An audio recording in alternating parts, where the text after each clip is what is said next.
L'eczéma est la plus fréquente des dermatoses. Un tiers des patients d'une consultation externe sont atteints d'eczéma. Qu'est-ce que c'est l'eczéma? L'eczéma est une dermatose érythémato-vésiculeuse prurigineuse en nappe ou en placard très récidivante. La lésion histologique prédominante est la spongiose du corps muqueux de Malpighi. Ce groupe d'eczéma comporte deux entités bien définies, eczéma de contact allergique, eczéma constitutionnel encore appelé dermatite atopique. Dans cette vidéo, on va parler d'eczéma de contact allergique.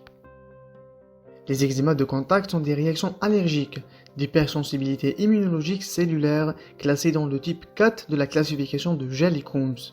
Études cliniques. Les lésions élémentaires sont représentées par un érythème congestif inflammatoire qui disparaît à la vitropression, avec des microvésicules à la taille d'une tête d'épingle remplie de liquide clair. L'eczéma évolue par poussée et le prurit est pratiquement constant. La poussée d'eczéma évolue en 4 phases. Première phase, la phase érythémateuse, un placard inflammatoire érythémateux, chaud, œdémateux, parsemé de petites élevures donnant un aspect chagrin de la peau. À ce stade, le prurit est toujours intense. La deuxième phase, la phase vésiculeuse. 6 à 10 heures après la première phase, les vésicules caractéristiques de l'eczéma apparaissent sur les lésions érythémateuses. Elles sont transparentes et renforment une sérosité claire.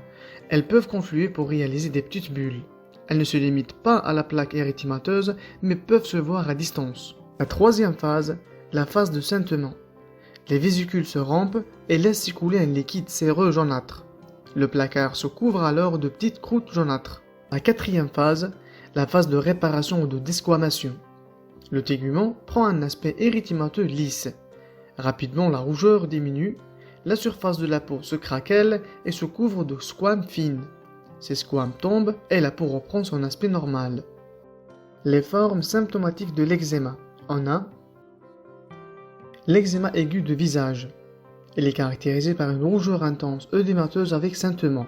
Les lésions sont prurigineuses. L'eczéma papullo-vésiculeux. Il se présente sous forme de petites élevures papuleuses légèrement infiltrées, de teinte rose vif au centre et une vésicule. L'eczéma numulaire. Il est très prurigineux. Les vésicules sont groupées sous forme de petits médaillons bien limités. L'eczéma bulleux. Les vésicules sont grandes et prennent la forme de bulles. L'eczéma sec. Constitué de taches rosées recouvertes de squames sèches. L'eczéma kératosique ou eczéma chronique réalise de véritables carapaces kératosiques blanc grisâtres, épaisses et fissurées. Eczéma dyshydrosique. Il se localise essentiellement dans les mains et les pieds, surtout les faces latérales des doigts. Le diagnostic étiologique. L'interrogatoire est un élément très important de l'enquête étiologique. Les éléments importants à rechercher sont où l'eczéma a débuté. Cette localisation aidera à s'orienter vers des allergènes précis. Par exemple, dos des mains, contact professionnel, visage, cosmétique, produits aéroportés, paupières, vernis à ongles, collier, poignets, montres, bracelets. Quand l'eczéma a débuté, les poussées sont rythmées de façon nette par le contact. Par exemple, dans les eczémas professionnels, l'eczéma s'améliore pendant les vacances ou arrêt de travail. L'examen clinique permet de trouver les localisations de l'eczéma qui ont une valeur d'orientation. Les tests cutanés ou patch tests.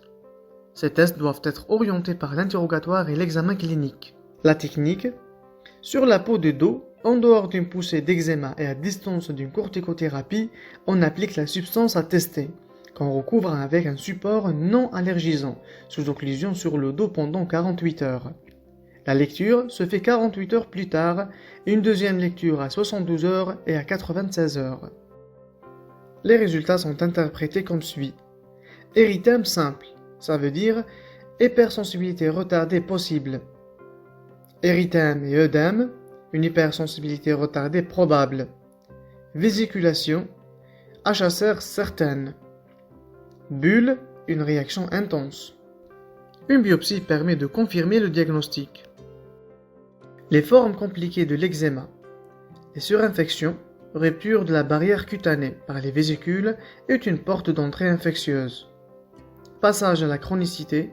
Généralisation de l'eczéma débute à l'endroit de contact mais peut ensuite, pour des raisons mal connues, s'étendre à distance. Le traitement de l'eczéma allergique. Traitement étiologique, éviction de l'allergène. Un traitement symptomatique qui comprend bain antiseptique, corticothérapie locale, diprozone, dermozone, 2 fois par jour pendant 1 semaine, puis dégression.